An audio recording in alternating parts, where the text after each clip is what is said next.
warahmatullahi wabarakatuh. Yang terhormat Ibu Diah Aryani selaku dosen pengampu mata kuliah Studi Kelayakan dan Bisnis Islam. Mohon izin Bu, perkenalkan nama saya Iin Jasad Mayani dari Fakultas Ekonomi dan Bisnis Islam, Program Studi Ekonomi Syariah semester 5.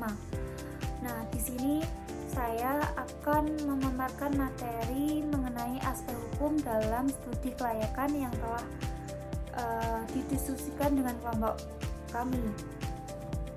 Sebelumnya, teman-teman tahu tidak apa itu aspek hukum? Secara singkatnya itu aspek hukum yaitu aspek yang mengkaji tentang ketentuan hukum yang berupa legalitas suatu badan yang harus dipenuhi sebelum menjalankan usaha. Nah, adapun tujuan dari aspek hukum ini untuk meneliti keabsahan, kesempurnaan, dan keaslian dari dokumen yang dimiliki.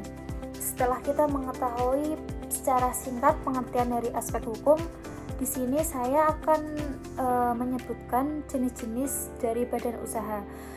Jenis-jenis dari badan usaha ini ada beberapa macam, teman-teman. Yang pertama itu ada badan usaha ekstraktif, kemudian ada badan usaha agraris, kemudian ada badan usaha industri, ada badan usaha perdagangan, ada badan usaha jasa, dan juga ada badan usaha milik negara.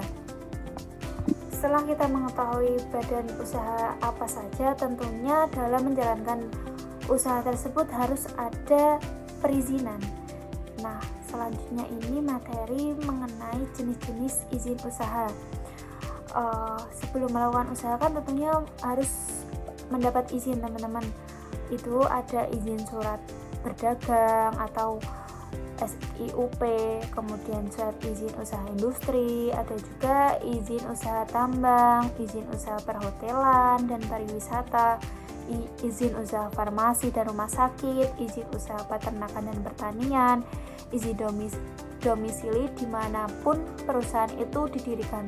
Nah, tujuan dari perizinan ini agar nantinya ketika ada hal-hal yang memang kurang diwadahi oleh masyarakat, mereka mempunyai izin sehingga mereka dapat dilindungi oleh masyarakat itu. Nah, teman-teman juga harus tahu dokumen apa yang perlu dipersiapkan untuk mendapatkan perizinan dari badan usaha tersebut. Nah, yang pertama ini harus ada tanda daftar perusahaan atau TDP. Kemudian harus ada nomor wajib pajak NPWP. Kemudian ada izin usaha.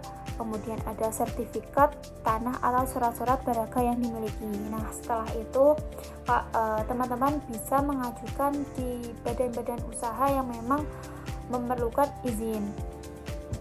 Selanjutnya ini adalah subbab materi terakhir yang akan saya paparkan mengenai aspek hukum dalam syariat Islam.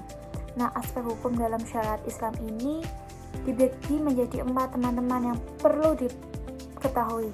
Itu yang pertama, aspek hukum mengenai konsep hukum itu sendiri. Maksudnya konsep hukum itu sendiri apa?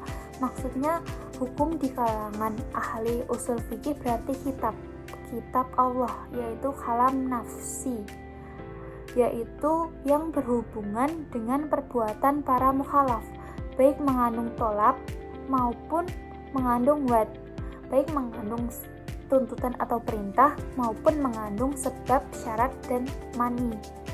Selanjutnya itu aspek yang kedua ini aspek dengan artian hukum Islam yang menunjukkan adanya hakim, yang dalam hal ini berarti sebagai sumber hukum. Yang dimaksud dalam hukum Islam sumber hukum di sini, hakim yang sebenarnya adalah Allah yang menyampaikan hukumnya kepada manusia melalui rasul-rasulnya.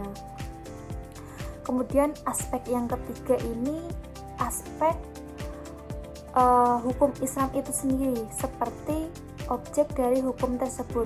Objek yang dimaksud di sini yaitu berupa perbuatan yang disebut dengan al-mahkim fih, perbuatan-perbuatan yang dilakukan oleh hakim. Selanjutnya aspek yang keempat yaitu aspek terakhir dari hukum dalam syariat Islam, yang alaih, yang berarti hukum Islam adalah al-mahkum alaih, yaitu orang yang menjadi objek hukum itu sendiri, atau pelaku di dalam objek itu, atau pelaku di dalam aspek hukum itu. Perbuatannya yang disebut dengan mukhalaf. Nah, mungkin itu teman-teman pemaparan materi mengenai aspek hukum dalam studi kelayakan. Semoga materinya dapat bermanfaat bagi kita semua. Jika banyak kesalahan dan kurangnya, itu murni dari dalam diri saya. Mungkin itu yang dapat saya sampaikan. Billahi taufiq wal hidayah. Wassalamualaikum warahmatullahi wabarakatuh. Terima kasih, sampai jumpa.